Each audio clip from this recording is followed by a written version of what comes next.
When I walked in the garage, she goes, "Oh, I just did it." We call her Jinx because she hates people saying her real name. These are just some of the outrageous statements made by Grace Jennings' ex-lovers. On October 29th, 2022, Grace accepted an invitation to spend the night with these two. By morning, she was lying on a garage floor next to a 3-foot sword. And that's really just a fraction of the whole report. When detectives separated Isaac and Kira, they got stories about secret organizations, Bitcoin rewards, ranking up through murder, and multiple personalities. But the same detectives already had their text messages from the day before. Now, the woman who admitted using the sword has just taken a plea deal and agreed to testify. And the man prosecutors say orchestrated it all is finally heading to trial 3.5 years later. So let's see what happened that terrible day and what the latest news means. October 29th, 2022, Santa Fe, New Mexico. Chaos outside a locked door and a mother who doesn't understand why cops are so aggressive. Keep the door! I got you! Police department, let me see your ass! Back up! Back up! What's going on? Officers were there after a caller reported that, quote, someone was getting killed. One officer is heard on the walkie-talkie. We're being told that the girlfriend's in the garage. That's where she Where's the garage? apparently killed the other. The homeowner, Kira McCulley's mother, sounds completely blindsided. Who's in this garage? My cat's my son. Someone just got stabbed. Inside that garage. My house? Everyone is still talking like maybe this is an emergency that they can interrupt, when in reality, Grace Jennings is already inside that detached garage, dead at 21 years old. The Santa Fe police captain, Aaron Ortiz, would say that her injuries were consistent with attempts to decapitate. The publicly released fragments we hear on body cam are enough to tell you that this was not some impulsive scuffle that got out of hand. Yeah, we got one down, Santa Fe. Family members are still outside trying to piece together what has happened when an officer is heard saying, Huh? Yes, she's got her ears chopped off. Grace Amanda Rose Jennings, born August 22nd, 2001. To drive the point home, here's how her mother found out about it. No one called me. She was supposed to be leaving with me right then, right now. Okay. So, she's deceased. Are you serious? Yes. Oh my God, no. Oh God. All the bizarre details shrink next to the raw fact that a mother came to rescue her daughter and got there too late. And yes, she did come to rescue her. Listen to what she says next. That girl, her. Yeah, she didn't know that Grace had passed yet, but she had her suspicions. That's why Santa Fe authorities arrested Isaac Apodaca and Kiara McCulley that day. Kiara at her home, Can I get some shoes on or something? Not right now. and Isaac across the street. Reportedly, his mom had called to report a crime, and right after, he phoned 911 too. Is that Isaac? Did you call us, bro? Yes, I called. Here, come over here. You're good. Come here. And that was his whole plan. He figured he'd be good with cops if he acted like a distressed boyfriend. The day before, he was telling Kiara he loved her and coaching her through one of the most sinister crimes I have ever covered on my channel. Now, he was willing to throw the same girlfriend under the bus. When I walked in the garage, she goes, "Oh, I just did it." Once Santa Fe detectives catch up with Isaac Apodaca, he wastes zero time identifying Kiara as the problem. She told you that?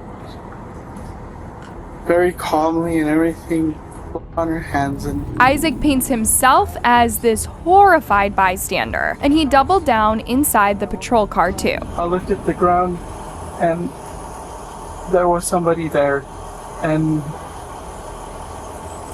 I didn't touch them or anything.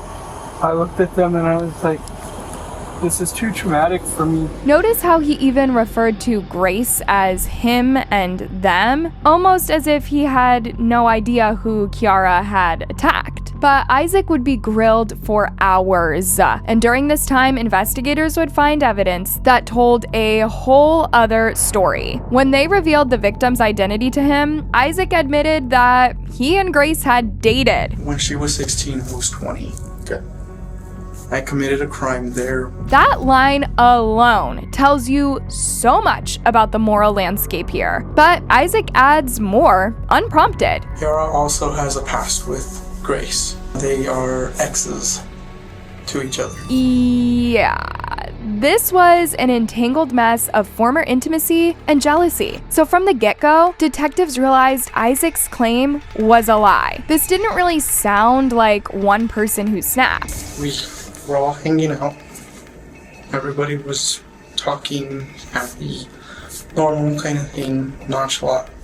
And I left the main house to go use the restroom for the last time. And then I walked it back into the garage.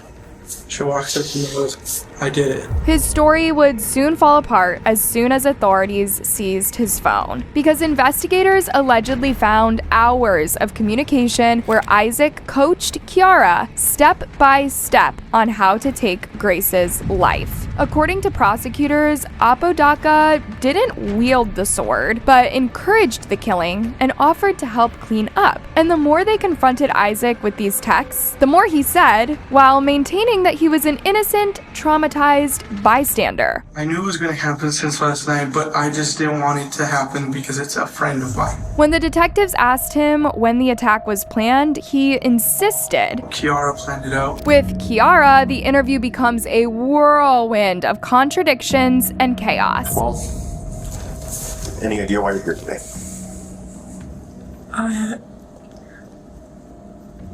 I believe it's because somebody was found dead in my room. Note that shrug, almost as if she's confused as her mom or the officers themselves. Then she adds, I was trying to make sure this wasn't a freaking dream again.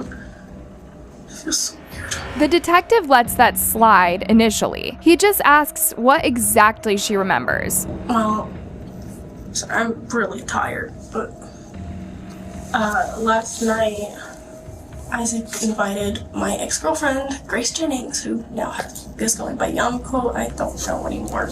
Right after, Kiara seems to add something for a whole other person in the room. Someone only she can see. Do you want memories for me again? God damn it. Sorry. Who are you talking to? To that, she explains she probably has dissociative identity disorder, though she admits that she was never formally diagnosed. Different personalities that come out. Do you have names for them? Some of them, yeah. What are their names?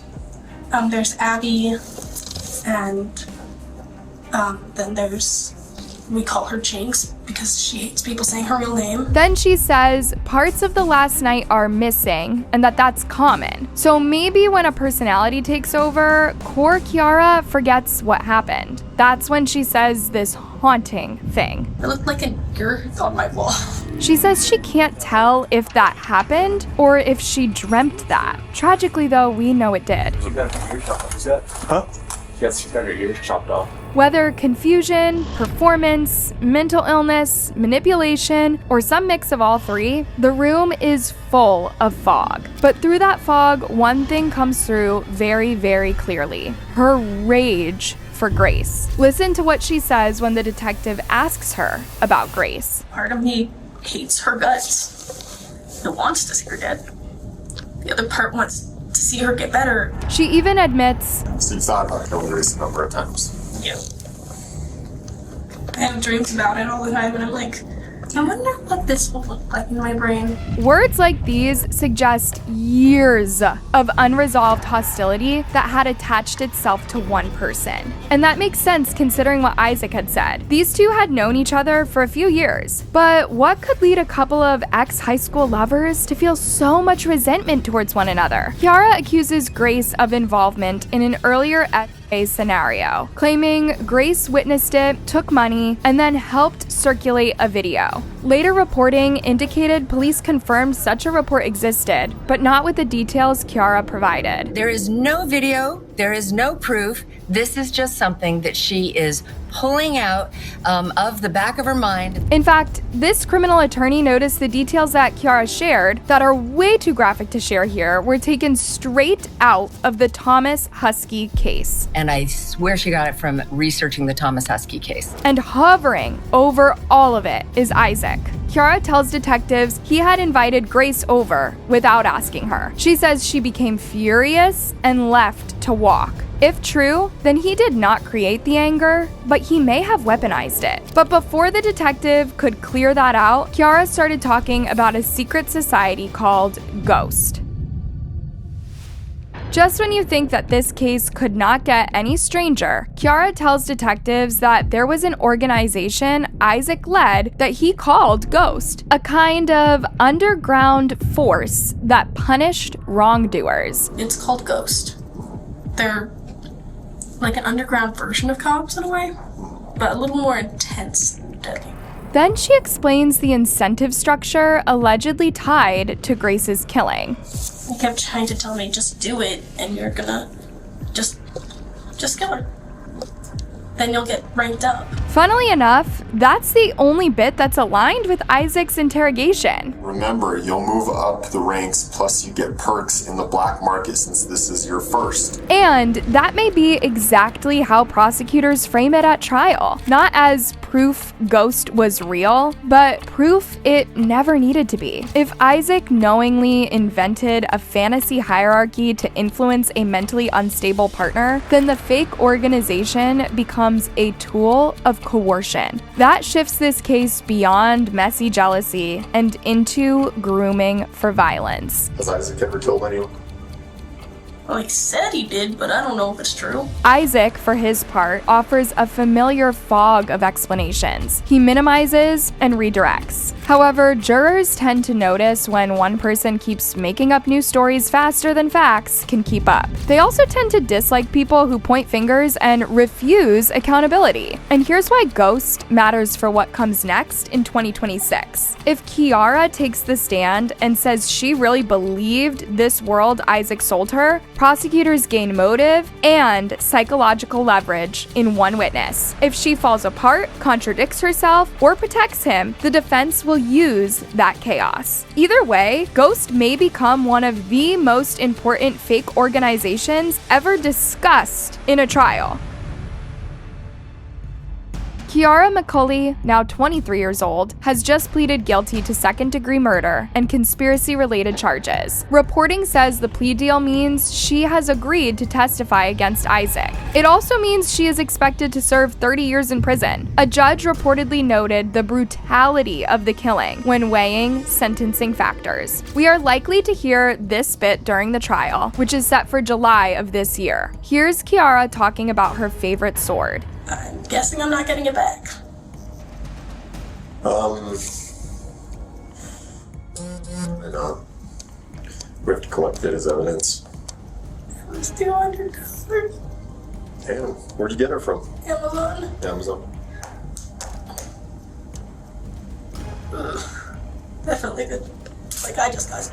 Yes, she made that joke. Now she may become the state's star witness. Meanwhile, Isaac rejected a plea deal and now faces trial on first-degree allegations built around planning, encouragement, and conspiracy. Prosecutors have argued he exploited Kiara's mental instability by promising status in their fantasy world. Now, updates suggest jury logistics became a concern because interviews and body cam footage spread online. In plain English, too many people have already seen this circus. That creates one of the messiest courtroom equations you can imagine. Because what does a jury do with Kiara? Do they see a manipulated young woman whose instability was weaponized by a colder mind? Or do they see someone fully capable of hatred who admitted dreaming about Grace's death and then, like Isaac said, just did it? And what do they do with Isaac? Do they see a mastermind who orchestrated a heinous act to keep his hands clean? Or a chaotic liar who shows zero accountability? Those are very different outcomes. The defense attorney summed it up. Now,